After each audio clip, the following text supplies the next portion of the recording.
Sir నీకు ఒక మంచి ఎగ్జాంపుల్ చెప్తా సార్. ఇది ఇప్పటిగా 10 ఇయర్స్ బ్యాక్ విషయం సార్.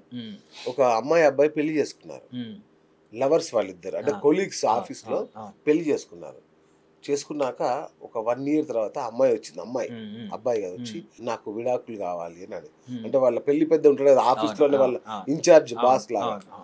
అదేంటమ్మా హ్యాపీగా ఉన్నారు కదా అంటే, సార్ మరి మీకు చెప్పాలో వద్దండి. ఏం లేదమ్మా నేను పెద్దవాడిని, చెప్పు పర్వాలేదంటే, సార్ నాకు సెక్సువల్ లైఫ్ అతని ద్వారా దొరకట్లేదు, అంటే నేను సాటిస్ఫై అవ్వట్లేదు. సో నేను కనుక ఇది ఇలాగే కంటిన్యూ అయితే ఏ అక్రమ సంబంధం పెట్టుకోవాల్సి వస్తుంది. దానికంటే విడాకులు తీసుకోవడం బెస్ట్ సార్, దయచేసి నాకు స్మూత్గా విడాకులు ఇప్పించండి అని అడిగి తీసుకుంది సార్. నేను కూడా మీరు నమ్మరు సార్, నేను నా దగ్గర రెగ్యులర్గా వస్తారు సార్, నా దగ్గరకి ఇవన్నీ ఇట్లాంటి ఇష్యూస్ వస్తారు. కానీ నేను ఒకటే చెప్తా సార్, మీరు విడాకులు తీసుకునేదంటే నేను డాక్టర్ని కాదు. I'm the person who will encourage not to get divorce. Correct. Sexual problems వల్ల మీరు డివోర్స్ తీసుకుంటే నా దగ్గర రండి, అది లైఫ్లో లేకుండా చేసే జిమ్మేదారి నాది, నా ప్రామిస్. ఎందుకంటే when everything fails I can operation చేసి వన్ నార్మల్ చేయగలుగుతా. 100% నాది. దీంట్లో ఎటువంటి సెకండ్ థాటే లేదు. ఓకే. ఆ డెసిషన్ తీసుకోమని నన్ను ఒకసారి కలవండి. నిజం సార్, 30% 40% విడాకులకి సార్ 90% సార్, మీరు ట్రస్ట్ మీ ఆన్ దాట్. 90% నా దగ్గర, అంటే నా దగ్గరకు వచ్చేదండి కాదు సార్, నేను చాలా మంది సైకాలజిస్ట్తో మాట్లాడినాను, చాలా మంది సైకాట్రిస్ట్, నా ఫ్రెండ్స్ సైకాట్రిస్ట్తో మాట్లాడినాను. ప్రతి ప్రాబ్లము సెక్స్ దగ్గరనే స్టార్ట్ అవుతుంది సార్. ఒక ప్రాపర్ సెక్స్ జరిగే వాళ్ళలో డివోర్స్ తీసుకుని ఒక్క కేసు చూపించండి నాకు, ఒక్క కేసు చూపించండి నాకు. ఈ సెక్షువల్స్ ప్రాబ్లమ్స్ లేని వాళ్ళు, రెగ్యులర్ సెక్షువల్లీ యాక్టివ్ ఉన్న వాళ్ళు, ఆల్టర్నేటివ్ సెక్స్ చేసేవాళ్ళు సచ్చినా డివోర్స్ తీసుకోరు సార్. ఓకే. వాళ్ళ మైండ్, వాళ్ళ బాడీ, వాళ్ళ సోల్ కలిసి ఉంటుంది. దే ఆర్ టుగెదర్ ఫర్ ఎవర్. ఇది బ్రేక్ అయ్యే ఛాన్స్ లేదు. 100% నేను. సో మోక్షం అక్కడ దొరుకుతుంది. 100%. Sex, proper sex is also మోక్షం సార్. అంతే కదా సార్, 100%. నిజంగా చెప్తున్నా సార్, ఇద్దరు మధ్యలో ప్రాపర్ సెక్స్ జరిగే కేసెస్లలో ఇప్పుడు యాక్టివ్ ఉన్న వాళ్ళు ఒక్కడు సార్, ఒక్కడు కూడా డివోర్స్ తీసుకున్నాడు ఒక్కడు చూపించండి నాకు. కరెక్ట్ సార్, అవును. దే ఆర్ నెవర్ దే, ఎందుకంటే వాళ్ళ మైండ్ సోల్ కలిసిపోతాయి sir. Correct sir. Proper sex నడుస్తున్నంత కాలము వీళ్ళిద్దరు విడిపోవాలని అనుకోరు సార్. సార్ ఇంకొకటి నాకు అనిపిస్తుంది, ఇప్పుడు ఈ విడాకుల ధోరణి ఇదంతా చూస్తుంటే చాలా మంది అంటే 10th అయిపోగానే బియర్తో స్టార్ట్ చేస్తారు, సిగరెట్తో స్టార్ట్ చేస్తారు. ఇవి ఏమన్నా ఇంపార్టెన్సీ కారణం అవుతున్నాయా సార్ ఇవి? సార్ దీనిపైన కొన్ని వేల పేపర్స్ ఉన్నాయి సార్. అవునా? స్మోకింగ్ వల్ల, ఆల్కహాల్ వల్ల ఇంపార్టెన్స్ ఇన్ని కేసెస్ ఉన్నాయి. సో ఇంకో దీంట్లో ఎక్కువ ప్రాబ్లం ఏడొస్తుందంటే, మా డాడీ తాగుతుండే, మా డాడీ స్మోక్ చేస్తుండే, బ్రహ్మాండం సెక్స్ చేసిండు, నేను పుట్టిన చనిపోయేదాకా మా డాడీ తాగుతూనే ఉన్నాడు సిగరెట్. అది ఒక కారణం కావద్దు అనేది మేము వద్దంటాం. ఓకే. ఇప్పుడు నేను ఒక సింపుల్ ఎగ్జాంపుల్, నా బ్యాక్గ్రౌండ్ గ్యాస్ట్రిక్ సర్జరీ సార్. నేను గ్యాస్ట్రిక్ సర్జరీకి దీంట్లోకి వచ్చాను. ఒక్క బీర్ తాగి సివియర్ ప్యాంక్రైటిస్ అయ్యి మొత్తం లైఫ్ ఖతం అయిపోయిన కేసెస్ కొన్ని వేలు చూసిన సార్, ఒక్క బియర్తోని.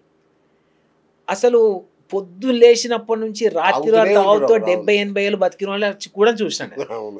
సో ప్రతి బాడీ ఈజ్ డిఫరెంట్. మీ డాడీకి ఉన్నట్టు నీకు ఉండకపోవచ్చు. ఇప్పుడు దానివల్ల సమస్య వచ్చిందంటే ఏం చేస్తారు? మళ్ళీ ఫైట్ చేసుడు కంటే ఏదైనా సార్, మా అమ్మ చిన్నప్పటి నుంచి ఒకటే చెప్తున్నాయి సార్, పరిమితంగా తీసుకునేది ఏదైనా హెల్దీనే ఇంపార్టెంట్. ఇప్పుడే అతిగా చేసేసి రోజుకి 10 సిగరెట్ తాగేసి ఫ్యూచర్లో ఎప్పటికీ కాకుండా అయిపోతావా? అది ఒకటి గుర్తుపెట్టుకోవాలి. మా అమ్మ చిన్నప్పుడు తిండి కాడ చెప్తుండే, ఇప్పుడే అన్ని తినేసి ఫ్యూచర్లో ఏం తినకుండా తయారవుతావా, షుగర్ వస్తుంది, బీపీ అన్నీ వస్తాయి, ఎప్పుడు చిన్న పోంచేది అంతేనా ఎట్లున్నా. సరే ఇంకోటి, ఇప్పుడు రీసెంట్ సర్వేస్లో ప్రతి 10 మందిలో ఒకరు ఇంపార్టెంట్ అనేది తాజా షాకింగ్ న్యూస్. సో దీనికి major reason sir life style problems. Okay. Sugar వల్ల కానీ, స్మోకింగ్ వల్ల కానీ, ఈ మూడే సార్. ఆల్కహాల్, ఈ మూడే పాయింట్సే, ఇంకా వేరే ఏం అవసరం కూడా లేదు. షుగర్ ఉన్న వాళ్ళు ఏం చేయలేరు, వాళ్ళకి అది జెనెటిక్ ప్రీడిస్పోజన్ ఉండొచ్చు, లేకపోతే ప్యాంక్రియాటిక్ డిస్ఫంక్షన్ ఉండొచ్చు. ఈ రెండిటి వల్ల వాళ్ళకి వస్తుంది. అది సెట్ చేస్తారా మీరు షుగర్ ఉన్న వాళ్ళని? సార్ నేను చేసే 99% కేసెస్ షుగర్ ఉన్న వాళ్ళు. సూపర్ సార్ లక్కీగా ఏంటంటే వీళ్ళకి ట్రీట్మెంట్స్ ఉంటాయి. ఓకే. లైఫ్ స్టైల్ ప్రాబ్లమ్స్ ఉన్నవాడు మేము చెప్తే వినాలి సార్. అంటే మీ స్మోకింగ్ వల్ల పెరిఫెరల్ బ్లడ్ ఫ్లో తగ్గిపోతుంది సార్. ఓకే. మన అంగం అనేది పెరిఫెరల్గా ఎండ్ అయ్యే బ్లడ్ ఫ్లో, దానివల్ల ఎరెక్టైల్ డిస్ఫంక్షన్ వస్తుంది. సో స్మోక్ చేస్తే అంగం గట్టిపడదు అనేది సింపుల్ గా గుర్తుపెట్టుకోండి. మందు సార్, మందు మందు వల్ల కూడా కొందరు సేమ్ బాగా తాగుతారు, విపరీతంగా తాగుతారు, పీపాలు. బ్రెయిన్ ఎడ పని చేస్తుంది సార్. ఓకే, అది బ్రెయిన్ మొత్తం నంబ్ అయిపోతుంది, సెక్షువల్ డ్రైవ్ తగ్గిపోతుంది, సెక్స్ చేయాలన్న కోరిక. చాలా మంది ఫ్యామిలీస్ లో ఉండే ప్రాబ్లం ఇంకోటి ఇది. తాగి వస్తాడు, వాడు సెక్స్ చేద్దాం అనుకో, వైఫ్ కి ఇంట్రెస్ట్, ఎందుకంటే వీడి నోట్లో స్మెల్ వస్తుంటది, వాడు చాలా ఆక్వర్డ్ గా ఉంటది, ఎట్లా చేయాలని వాళ్ళ కండిషన్ కూడా అర్థం చేసుకోవాలి.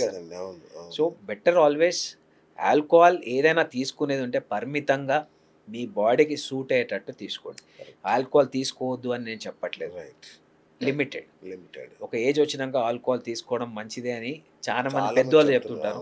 సో నేను ఎప్పుడు నో అని చెప్తాను. ఎవడైనా నా దగ్గర సరే, ఒకటి ప్రెగ్నెన్సీ ప్లాన్ చేసేటప్పుడు ఆల్కహాల్ అవాయిడ్ చేయమంటాం, ఎందుకంటే స్పర్మ్ పారామీటర్స్ పైన చేంజెస్ కనిపిస్తున్నాయి కాబట్టి.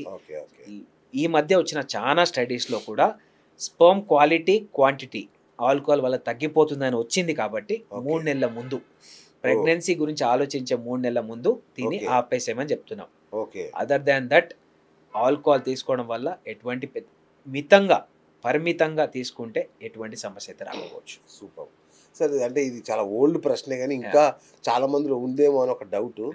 అంటే తను చేసుకోబోయే వైఫ్ కన్యనా కాదా తెలుసుకోవాలనే కొందరికి ఉంటది కదా, ఇది ఏంటి అసలు? అంటే అది సాధ్యమా?